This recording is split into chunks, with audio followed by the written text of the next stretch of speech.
Road సేఫ్టీని దృష్టిలో పెట్టుకొని రవాణా శాఖ రూల్స్ అధిగమించిన వాళ్ళపైన కొంత కఠినంగా వ్యవహరించే సందర్భంలో మీరు అందరూ కూడా సహకరించాలని కోరుతున్నాం. ఎందుకంటే అది స్కూల్ బస్సులో ఫిట్నెస్ కావచ్చు, 2 వీలర్ 4 వీలర్ ట్యాక్సీ ఓన్ ఏ డ్రైవింగ్ అయినా కావచ్చు, నియమ నిబంధనలకు అతిక్రమించి పోతే ఈ కొత్తగా నియమింపబడ్డటువంటి అందరినీ కూడా శిక్షణతోటి దాని అనంతరం కూడా కంప్లీట్గా ఎన్ఫోర్స్మెంట్ మీద పెట్టాలని నిర్ణయం తీసుకోవడం జరిగింది.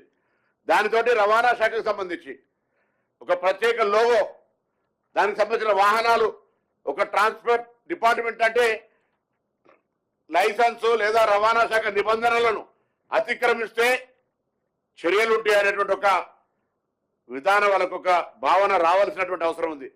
అందుకే మొన్న కూడా ముఖ్యమంత్రి గారు మాకు వచ్చి డిపార్ట్మెంట్ హెడ్ క్వార్టర్కి వచ్చి రిక్రూట్మెంట్ కాయిదాలు ఇచ్చినప్పుడు చెప్పినాం. కాకి బట్టలు వేసుకునే డిపార్ట్మెంట్ 7-8 ఉన్నాయి. అందులో రవాణా శాఖ ఒకటి. రవాణా శాఖ గౌరవం పెరగాలి. రవాణా శాఖ యొక్క నిబంధనలు చట్టంలో ఉన్నటువంటి అమలు సక్రమంగా జరగాలి.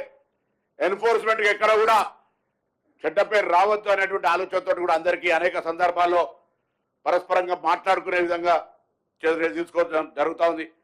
కానీ ఇటువంటి విధంగా ఈరోజు రవాణా శాఖకు సంబంధించి అనేక సంస్కరణలు కావచ్చు, రోడ్ సేఫ్టీకి సంబంధించి కావచ్చు, లేదా డిపార్ట్మెంటల్ ఎన్ఫోర్స్మెంట్తో పాటుగా ఈ యొక్క ఈవీ పాలసీ కూడా పొల్యూషన్ కంట్రోల్కి సంబంధించిన ఒక దాంట్లో డిపార్ట్మెంట్ పరంగా ఇది ఇండస్ట్రీస్ లేదా ఇతరత్ర అన్ని డిపార్ట్మెంట్లతో పాటుగా ట్యాక్స్ ఎగ్జిబిషన్కు రవాణా శాఖనే తీసుకోవాలి. కాబట్టి ఈ నిర్ణయం ముఖ్యమంత్రి గారు, క్యాబినెట్ అందరూ కూడా కలిసి సంబంధించిన విషయం లోపల ఈ జీవో 41 నెంబర్ వచ్చింది. దీన్ని తెలంగాణ ప్రజలు ఎలక్ట్రిక్ వాహనాల కొనుగోలును రేపటి నుంచి అన్లిమిటెడ్గా కొనుక్కోవచ్చనే మాటని సందర్భంగా రవాణా శాఖ పక్షాన, తెలంగాణ ప్రభుత్వం పక్షాన తెలంగాణ ప్రజలందరికీ తెలియజేస్తాను.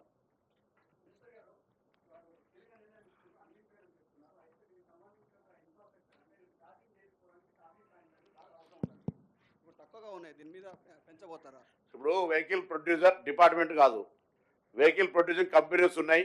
ఎప్పుడైతే వెహికల్ ప్రొడ్యూసింగ్ సంఖ్య పెరిగిందో దాని ప్రకారంగా ఛార్జింగ్ స్టేషన్స్ కావచ్చు, లేదా చాలా మందికి ఇప్పుడు వాడుతున్నటువంటి ఎలక్ట్రిక్ కార్ల ఓనర్స్ తోటి మనం ఇంటరాక్ట్ అయినప్పుడు వాళ్ళే స్వయంగా వాళ్ళ ఇంటి దగ్గర దీన్ని పెద్ద కమర్షియల్గా ఏర్పాటు చేసుకోలేదు. కానీ దూర ప్రయాణం చేయాల్సి వచ్చినప్పుడు అక్కడక్కడ పెట్టాల్సి వస్తుంది. సపోజ్ మీరు కరీంనగర్ రోడ్డు పోతుంటే S4 అని ఒక రెస్టారెంట్ ఉంది. దానిలో ఆ విధంగా అక్కడ ఆ విధంగా ఛార్జింగ్ సిస్టమ్ ఏర్పాటు చేశారు. ఇది దీనికి రవాణా శాఖ అనుమతి అవసరం లేదు. దానికి సంబంధించి ఎక్కడైనా అటువంటి కమర్షియల్ పెట్రోల్ బంకుల్లో కానీ ఎక్కడైనా ఆ కంపెనీ వాళ్ళు అనేక మంది ఎలక్ట్రిక్ వెహికల్స్ తయారు చేసే కంపెనీ వాళ్ళు చొరవ తీసుకొని దానికి సంబంధించి ఇన్ఫ్రాస్ట్రక్చర్ క్రియేట్ చేయాలి. దానికి ఇన్ఫ్రాస్ట్రక్చర్గా ఎలక్ట్రిక్ ఛార్జింగ్ స్టేషన్లు ఏర్పాటు చేయడానికి గవర్నమెంట్ ఇప్పుడేం ఇట్లా చొరవ తీసుకోలేదు. దీన్ని ఎందుకు చెప్తున్నామంటే గవర్నమెంట్ ఏర్పాటు చేసేదానికంటే ఎక్కువ ఏ వెహికల్ ఉత్పత్తిదారులు ఉన్నారో వాళ్ళ వెహికల్ మార్కెటింగ్ సంబంధించి మారుతున్న కాలానికి అనుగుణంగా సోషల్ రెస్పాన్సిబిలిటీగా వాళ్ళందరూ కూడా బాధ్యత ఉన్నది. చాలామంది 2 వీలర్స్ కావచ్చు, ఇతరత్ర వాహనాలకు సంబంధించి ఎవరి ఇళ్లలో వాళ్ళే ఈరోజు ఆ అవకాశం చిన్నగా ఆపరేటింగ్ సిస్టమ్ ఉంది. దీన్ని ఉపయోగించుకొని ఇంకా కొంత అవగాహన కల్పించడానికి వాళ్ళందరూ సంబంధించినటువంటి ఎక్కడైనా ఏర్పాటు చేయాల్సి వస్తే వాళ్ళందరూ కూడా సూచన చేస్తాం. మార్కెట్ షేర్ అంతా చెప్తే 5,000 వెహికల్స్ ఉంటే దాని తర్వాత పెద్ద మార్కెటింగ్ లేదు. ఎందుకంటే చాలా కాలంగా రిప్రజెంటేషన్ ఉంది సార్. వేరే రాష్ట్రాల్లో పక్కన అక్కడక్కడ ఒక 50%, 25, 75, కొన్ని రాష్ట్రాలు 100% ట్యాక్స్ ఎగ్జెంప్షన్ ఉంది.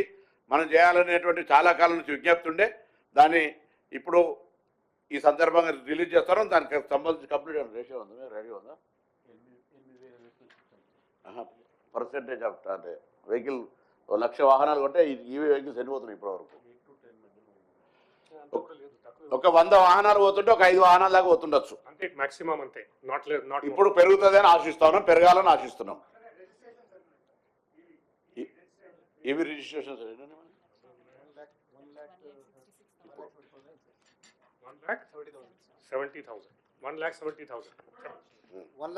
రిజిస్ట్రేషన్ అయినాయి పాలసీస్ అన్ని 2, 3, 4 అన్ని కలిపి. మినిస్టర్ గారు ఇప్పటి వరకు రిజిస్టర్ అయిన ఎలక్ట్రికల్ వెహికల్స్లో ట్రాక్టర్స్ ప్లస్ బస్సెస్ 0 ఉంది నెంబర్ సంఖ్య. ఇప్పుడు ఆర్టీసీ కోసం కొత్తగా తీసుకోబోయే బస్సులో లీజ్ బేస్లో తీసుకుంటారా, కొంటారా ఈ బెనిఫిట్స్ పొందడానికి? ఇప్పుడు దానికి సంబంధించి ఆల్రెడీ ఒక పాలసీ నడుస్తూ ఉంది. ఇప్పుడు కొంత కరీంనగర్, నిజామాబాద్లో స్టార్ట్ చేసిన మిగతా అయితే కేంద్ర ప్రభుత్వం తీసుకున్న పథకం ద్వారా ఉందో రాబోయేటి కూడా దాని విలువ ఎక్కువ కాబట్టి ఇంతకుముందు ఉన్న పాలసీలనే తీసుకోవాలని ఆలోచన చేస్తారు. ఎందుకంటే రేపు పొద్దున ఆర్థిక భారం పరంగా ఇబ్బంది కాకుండా ఉండగా అవసరమైతే ఒకవేళ ఆర్టీసీ బలం బాగా పెరిగితే సొంతం కూడా కొనుక్కోవడానికి ఇబ్బంది లేదు. ప్లస్ దానికి తోడు మహిళ, అది మళ్ళీ ఒక రోజు మాట్లాడతాం, ఆర్టీసీకి సంబంధించిన వివరాలు, మహిళ ఇతరత్ర కొత్తగా మళ్ళీ మహిళా సంఘాలతో తీసుకునే బస్సులు, నూతన బస్సులు ఎప్పుడు వస్తాయనేది అన్నీ కూడా దాన్ని ఆర్టీసీ సపరేట్ ప్రెస్ కాన్ఫరెన్స్ చేద్దాం. మినిస్టర్ గారు, ట్రాన్స్పోర్ట్కి సంబంధించి ఇలా ఈవీ పాలసీ ఇప్పటికి దాదాపు 170 వెహికల్స్ ఉన్నాయి. ఇప్పుడు రోజు ఒక 5 పోతున్నాయి యావరేజ్లా. దాని తర్వాత ఇంకా ఇప్పుడు దాని సంఖ్య గణనీయంగా పెరగాలని, ఈ ప్రాంతం అంతా కూడా భవిష్యత్ తరాలకు మంచిగా ఉండాలనేటువంటి ఆలోచనతో పాలసీ తీసుకొచ్చాం. మినిస్టర్ గారు, ఇప్పటికే హైదరాబాద్లో ట్రాఫిక్ తోటి సతమతమవుతున్న పరిస్థితులలో మీరు 4 వీలర్స్ కూడా అన్లిమిటెడ్ అంటున్నారు. దానికి ఏమైనా సింగిల్ డ్రైవింగ్ విధానాన్ని ఏమైనా దాని మీద ఏమైనా పాలసీ తీసుకొచ్చే అవకాశాలు ఏమైనా ఉన్నాయా?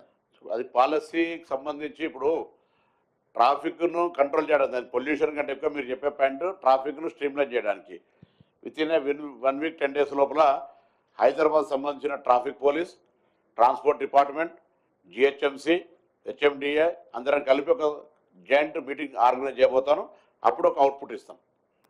సార్, ఒకటి ఇప్పుడు కార్డ్స్, డ్రైవింగ్ లైసెన్స్ కానీ బండి వెహికల్స్ రిజిస్ట్రేషన్ కానీ ఆ కార్డ్స్ రావట్లేదు, అక్కడ అవినీతి జరుగుతుంది అనేసి ఆరోపణలు ఉన్నాయి. ఇది సెంట్రలైజేషన్ ఏమైనా చేస్తారా ఆధార్ కార్డ్ టైప్లో? దానికి కూడా ఇప్పుడు కార్డు కాడ, ప్రింటింగ్ కాడ, పోస్ట్ కాడ రకరకాలుగా వ్యవస్థ ఉంది. దానికి సంబంధించి కూడా మేము 4 రాష్ట్రాలు మా టీమ్స్ వెళ్ళి స్టడీ చేసి వచ్చినాయి. కొంత ప్రాసెస్లో ఉంది. తొందరలో దానిపైన నిర్ణయం తీసుకుంటాం. సెంట్రలైజ్ చేయాలనే ఆలోచన ఉంది. దానికి కూడా కొన్ని హర్డిల్స్ ఉన్నాయి. అది చేయాలా, ఎట్లా చేస్తాం అనేటువంటి ఒపీనియన్స్ డిపార్ట్మెంట్లో సీనియర్ అందరూ కూడా పనిచేస్తున్నటువంటి డిటీస్, జేఐటీస్ అందరూ వాళ్ళు ఉన్నారు. ఇది పబ్లిక్ డిపార్ట్మెంటల్ కూడా సక్సెస్ఫుల్ కావాలి, కన్జ్యూమర్ కూడా ఉపయోగపడాలి, కార్డు కూడా మంచి శాంటిటీగా ఉండాలి, ఎక్కడ కూడా ఇబ్బంది లేకుండా ట్రాన్స్పరెన్స్ నడవాలి, ట్రాన్స్పరెంట్గా అనే దాని మీద మా ఆలోచన. ఇప్పుడు ప్రమోషన్స్ లేవు అనేసి చాలా ఉద్యోగులలో ఉన్నది. మాకు ప్రమోషన్స్ ఏమన్నా ఎప్పటి వరకు కంప్లీట్ చేయగలుగుతారు? స్మాల్ యాక్చువల్గా departmental with in family issue. మాకు ట్రాన్స్పోర్ట్ కమిషనర్ గారు ఈ మధ్య కొంత మార్పు చేర్పుల వల్ల పాపం మా నీలంపత్రి గారు జిహెచ్ఎంసీ పోవడం, ఎలక్షన్ కమిషనర్గా పోవడంతో ఆ ప్రాసెస్ ఆగింది. ఇప్పుడు కొత్తగా మాకు సురేంద్రమోహన్ గారు కమిషనర్గా వచ్చినారు. దాని తర్వాత ఫైల్ ఉంది. మేము ఎవరి ట్రాన్స్పోర్టర్లకు ప్రమోషన్లకు వ్యతిరేక డిపిసి ప్రకారంగా ఎవరికైతే అర్హత రావాలో, గ్యాప్ ఉన్నాయి, జాప్యం ఉన్నాయి కూడా అన్నీ క్లియర్ చేస్తాం. అది వాళ్ళకు అసోసియేషన్ కానీ మిగతా ఉద్యోగస్తులందరికీ తెలుసు. We are very much positive. ఎవరు కూడా ప్రమోషన్ ఒకటే రాకుండా ఒకటే దగ్గర ఉద్యోగం చేయడం అంటే ఇబ్బంది ఎవరికైనా తెలుసు. కనీసం మినిమం కామన్ సెన్స్ తోటి వాళ్ళందరికీ కంపల్సరీ ప్రమోషన్లు ఇవ్వాలనేది మా అందరి పాలసీ. దాంట్లో there is no any individual different opinion. సరే, ఇంకొకటి చెక్ పోస్టులు ఉన్నాయి. చెక్ పోస్టులో ఎత్తేస్తాము, ఇతర రాష్ట్రాల్లో అన్నింటిలో కూడా చెక్ పోస్టులు ఎత్తేసారు. మరి మన రాష్ట్రంలో కొనసాగిస్తారా, ఎత్తేస్తారా? చర్చ జరుగుతుంది. దాని మీద తొందరలో నిర్ణయం చెప్తాం.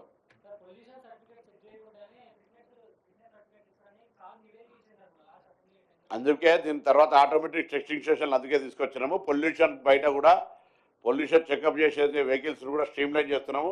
అవసరమైతే డ్రైవింగ్ లైసెన్స్ స్కూల్స్ ఉన్నాయి కదా, వాటిని కూడా కొంత స్ట్రీమ్లైన్ చేస్తాము. దానికి సంబంధించి డ్రైవింగ్ లైసెన్స్ తీసుకుంటే వాళ్ళని కూడా ముందు ఒక అవేర్నెస్ క్యాంప్ క్రియేట్ చేసే ప్రయత్నం చేస్తాము.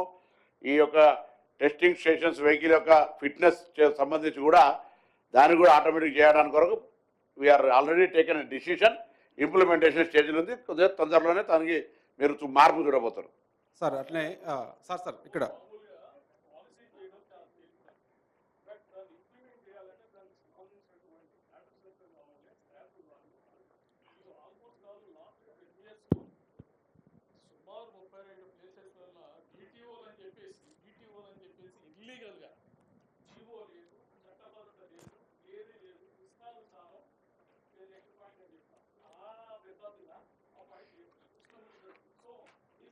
పాపాల సమయం పోయి పుణ్యాల సమయం వచ్చింది. ఇప్పుడు ఎందుకు వాళ్ళ పాపాల గురించి మాట్లాడుకుంటారు. కానీ జనరల్గా మీకు ఒక మాట చెప్తానా, ఈ ప్రశ్న ఒక 1.5 year కింద అడిగితే బాగుండు. ఇప్పుడు అటువంటి దానికి అటువంటి అవకాశం కానీ ఏమీ లేదు.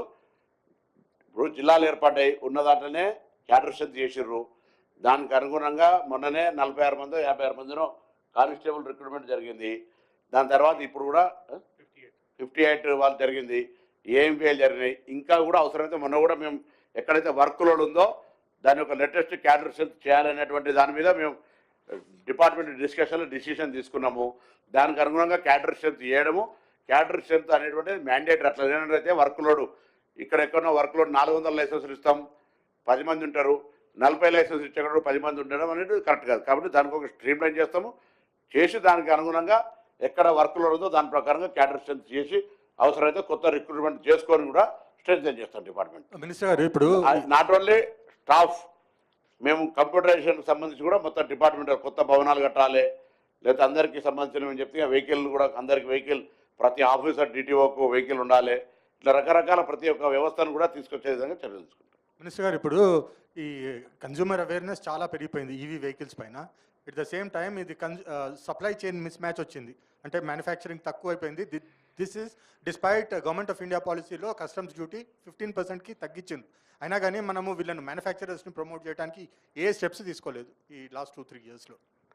మీరు ఇచ్చిన సూచనతో నేను ఇక్కడ నుంచి కేంద్రంలో ప్రాతినిధ్యం వహిస్తున్న గౌరవ ఇద్దరు మంత్రులకు రిప్రజెంటేషన్ ఇచ్చి అట్లీస్ట్ తెలంగాణ కొరగానే ఇవ్వని అడుగుతాం. అది కాదు సార్, ఏమైనా అడిషనల్ ఇన్సెంటివ్స్ ఏమైనా ఇస్తారా వాళ్ళకు? మేమా? How can it possible by tax exemption ఇస్తున్నాం, రిజిస్ట్రేషన్ ఫీజు మాఫీ చేస్తున్నాం, మ్యానుఫ్యాక్చర్కి ఇచ్చే ఆ ఇంపోర్ట్ ట్యాక్స్ సెంట్రల్ గవర్నమెంట్ ఇది నా మీద ఎట్లేస్తాం? వాళ్ళు ఇస్తున్నారు వాళ్ళనే వాళ్ళు అడుగుతా అంటే నన్ను చెప్పినామని. సార్ అట్లనే ఇప్పుడు ఎలక్ట్రిక్ వాహనాలు కొనండి అని చెప్పేసి మీరు భరోసా ఇస్తున్నారు, బాగానే ఉంది. కానీ ఆ బ్యాటరీస్ నాణ్యత పైన ఎలాంటి దృష్టి సారిస్తారు? ఎందుకంటే అక్కడక్కడ కొన్ని ఘటనలు చోటు చేసుకుంటున్నాయి, అవి ఒకేసారి బ్లాస్ట్ కావడం. బ్యాటరీలో చెక్ చేసేది మాకు సంబంధం లేదా? అంటే కంపెనీ ఓనర్ ఉన్నారు, ఒకవేళ అటువంటి తప్పు జరిగితే తప్పకుండా చర్యలు చుట్టాయి. ఇప్పుడు క్వాలిటీ ఆఫ్ ప్రొడక్షన్ అనేది దాని వెహికల్ ఓనర్ బాధ్యత, వెహికల్ ప్రొడక్షన్ చేసే వాళ్ళ కంపెనీ బాధ్యత. అన్ని బ్రాండ్స్ ఇవాళ నేను నా వస్తువు ఒక పెళ్లికి వస్తుంటే బెంజ్ కూడా ఎలక్ట్రికల్ వెహికల్ నెంబర్తో కనబడేది. సో అన్ని బ్రాండ్స్ ఇవాళ ఎలక్ట్రికల్ వెహికల్స్కి వస్తాయి. అంతా కనీస రక్షణ. ఇప్పుడు ఎక్కడో ఒక్కటి ప్రమాదం జరిగితే లక్షల మంది విమానాలు 100,000 జరుగుతాయి, ఒక ప్రమాదం జరిగితే మనం విమాన ప్రమాదం భయం ఉంటే అనుకుంటే రైల్వేలు జరుగుతాయి. ఎలక్ట్రికల్ వెహికల్లో కూడా ఎక్కడో ఒక కాడ ఏదైనా ఇబ్బందితోటో వేడితోటో ఇతరత్ర కొన్ని ఫెయిల్ అయ్యి, ఇది సాంకేతిక సమస్య జరిగితే దాన్ని మొత్తం మనం ఇది ప్రజల మధ్యలో అపోహ సృష్టించేదద్దు. దీనివల్ల ఏ కంపెనీ బ్రాండెడ్ కావచ్చు, దానికి సంబంధించినటువంటి మీరంతా కొనుక్కోని సందర్భంలో మీరు, నేను అందుకే అన్నా కదా, ఏ బండి కొనుక్కుంటారనేది మాకు సంబంధం లేదు. బండికి సంబంధించిన నాణ్యత మీ ఇష్టం. ఎలక్ట్రికల్ బండి కొనుక్కుంటే చాలు, మేము ట్యాక్స్ ఎగ్జెంప్షన్ రిజిస్ట్రేషన్ ఫ్రీ ఇస్తాం. That is our duty, right? School buses ఇప్పుడు స్కూల్ బస్సెస్కి ఏమి ఇవ్వలేదు, ఎందుకంటే అది ఒకసారి వాళ్ళతో మాట్లాడిన తర్వాత స్కూల్ బస్సెస్ సంబంధించిన వాళ్ళు పిల్లలకైనా ఫీ రాయితీ ఇస్తుంది, మిగతా వాళ్ళంతా నడిచిపోతుంది. కానీ ఆలోచన మీరు చెప్పిన ఆలోచన చేస్తాను, అది చర్చకు రాలే. కానీ ఇప్పుడు అన్లిమిటెడ్ అన్నాం కాబట్టి ట్యాక్స్ని అకౌంట్ చేసే పరిస్థితి లేదు. కానీ 100 కోట్లలోనే ఉంటుంది. అది 1000 కోట్ల దాకా పోతుందా, 500 కోట్ల పరిమితి అవుతుంది కదా. నేను హౌ కెన్ ఐ సే? ఇప్పుడు అన్లిమిటెడ్ వెహికల్స్ మేము 5,000 వెహికల్స్కి ఇస్తున్నా అంటే దాన్ని లెక్కేసి చెప్తా. ఇది వాహనాలు ఎన్ని కొంటారో తెలియదు, ఏ వెహికల్ కొంటారో తెలియదు. కాబట్టి వెహికల్స్ కొన్నదాని ప్రకారంగా ఎంతైనా సరే ముఖ్యమంత్రి గారి ఆకాంక్ష ఏంటంటే, మేము డిపార్ట్మెంట్ పరంగా చర్చ జరిగినప్పుడు సార్ ఇట్లా పోయినసారి 473 కోట్ల నష్టం జరిగింది 5,000 వెహికల్స్కి ఇచ్చినప్పుడు, మరి ఇట్లుంటుందంటే సరే 1000 కోట్లైనా సరే మనం నిర్ణయం తీసుకున్నాం భరించాలి అనే మాట మాట్లాడారు. కాబట్టి దానికి సంబంధించి తప్పకుండా డిపార్ట్మెంట్ పరంగా ట్యాక్స్ గవర్నమెంట్ డిసిషన్ కాబట్టి మనం దాని డిపార్ట్మెంట్లో మేము ఎవరు తప్పకుండా అనుకుంటుంది. It's a government decision, right? అందరు ధన్యవాదాలు. స్మాల్ థింగ్ ఆన్ దాట్, ఇప్పుడు లాస్ట్ టైం మీకు ఐడియా ఉంది నంబర్స్, ప్రతి కేటగిరీలో కొంత నంబర్స్ పెట్టారు. సో వెన్ వీ సా దానివల్ల సేల్స్ ఎట్లా ఉన్నాయి అంటే, just before the numbers were coming to an end suddenly there was a spike. So అందుకని సార్ చెప్పినట్టు మనం ఇచ్చిన ఇన్సెంటివ్ ఇస్తున్నాం, దానివల్ల ఎంతమంది ఎంత స్పీడ్గా, ఇప్పుడు awareness 4 years back 3 years back తక్కువ ఉండేది, ఇప్పుడు అవేర్నెస్ చాలా పెరిగింది. సో ఎంతమంది ఇప్పుడు దే విల్ స్టార్ట్ పర్చేసింగ్ ఇట్లాంటి వెహికల్స్ మనం చెప్పలేము ఇమీడియట్గా. లెట్ అస్ సీ నెక్స్ట్ 2-3 monthsలో మనకు కొంత క్లారిటీ వస్తుంది. Because this is a human behaviour. కొంత అందరు కొంటున్నారంటే అందరికీ కొంత అవగాహన కూడా వస్తుంది. వాళ్ళు కూడా పెట్టుకున్నారు, మేము కూడా తీసుకుంటాం, కొంత స్టేటస్ ఉంటుంది, కొంత సేవింగ్స్ ఉంటాయి. సార్ ఇంతకుముందు చెప్పినట్టు సంవత్సరంకి 1 లక్ష ఒక మామూలు కార్కి, పెద్ద కార్ అంటే ఇంకా సేవింగ్స్ ఎక్కువే ఉంటాయి, ఇంత సేవింగ్స్ కూడా ఉంటాయి. ఇట్లాంటి అన్ని ఫీల్డ్లోకి పోతే obviously lot of more people will be basically adopting these things. Andukane let us see, we are hoping that a lot of people will be adopting. Dan valla kalushyam kuda Hyderabad especially తగ్గుతుంది sir చెప్పినట్టు. So let us hope, let us see, let us hope that the intention with which the government has brought this particular incentive and policy will give effective results, and we will have a much clearer Hyderabad for all of us to live in. That is the basic thing. Okay.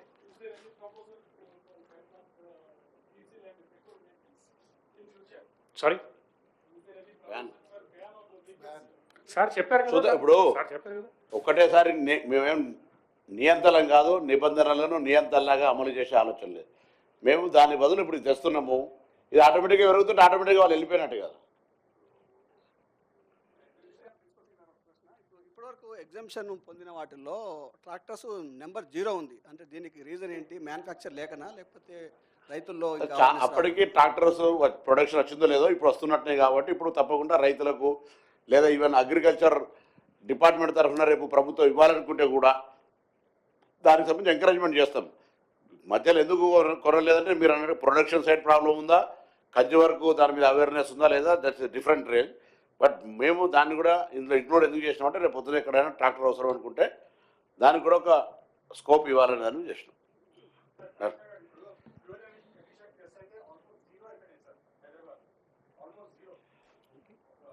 Fuel పొగ చెప్పు. ఇప్పుడు దానికి సంబంధించి మేము అందుకే చెప్పినాం, ఇంతకుముందు ఒక మాట చెప్పినాం, దాంట్లో అన్నీ వస్తాయి. ఇలాగా వెహికల్స్ స్కూల్ స్టార్ట్ అయినప్పుడు స్కూళ్ళకి సంబంధించిన బస్సుల మీద కూడా మేము అన్ని రకాల ఫిట్నెస్ సంబంధించి ఫిట్నెస్ మీన్స్ ఇంక్లూడింగ్ ఆల్. ఇక్కడ కూడా ఇప్పుడు ఫిట్నెస్ సంబంధించి ఒక ఆటోమేటిక్ సిస్టాన్ని తేవాలని ప్రయత్నం చేస్తున్నాం. దాని తర్వాత ఎన్ఫోర్స్మెంట్ తెస్తే రోడ్డు మీద ఉన్నారనుకోండి, దానికి ఒక ట్రాన్స్పోర్ట్ డిపార్ట్మెంట్ ఎంబ్లము, ట్రాన్స్పోర్ట్ డిపార్ట్మెంట్ బండి, డ్రెస్సు చెప్తే కదా 7-8 కాకి డ్రెస్సులున్నాయి. మాది కూడా అంతా వాటితో పాటుగా కాంపిటీట్ అయ్యేటువంటి విధంగా మార్కెట్లోకి పోతే అట్లా రెస్పెక్ట్ పెరగాలనేది మా concept. Public transport rule avoid చేస్తే మీరు కొంత సహకరించండి, మీకు కొంత కఠినంగా వివరిస్తుంది. అట్లా అండి మినిస్టర్ గారు ఒక క్వశ్చన్ లాస్ట్ అండి. ఇప్పుడు వెహికల్ సంబంధించి సెకండ్ వెహికల్ కొంటే 2% ట్యాక్స్ ఎక్స్ట్రా ఉంది. చాలామంది ఏంటంటే 13-14 ఏళ్ళు అయినా కూడా పాత బండి అలాగే కంటిన్యూ చేస్తున్నారు, 2% ఎక్స్ట్రా పడుతుంది. మీరు ఇప్పుడు స్క్రాప్ పాలసీలో రాయితీ ఇచ్చినాం, మీరు అది కాపీ కావాలని మళ్ళీ పంపిస్తా. ఉంది స్క్రాప్ పాలసీలా అందుకే వాళ్ళకి ఏమంటున్నాం అంటే సెకండ్ వెహికల్ కొనుక్కునే వాళ్ళు కొనుక్కోవడానికి ఏమి ఉంది. వెహికల్స్ మనం ట్రాఫిక్ వీటన్నీ దృష్టిలో పెట్టుకొని ఆనాడు నిర్ణయం తీసుకున్నారు. దాని లోపల పాత వెహికల్ అయిపోయినటువంటివి ఉంటే దయచేసి వాటి స్క్రాప్ పంపించేసి కొత్తగా కొనుక్కొని మీకు ట్యాక్స్లు ఎగ్జెంప్షన్ 25-50 ఇట్లా పర్సెంటేజ్ ఎగ్జెంప్షన్ ఇస్తా ఉన్నారు. కాబట్టి లిమిటెడ్ దానికి జీవో ఇచ్చినాము, దాని ప్రకారం తీసుకోండి.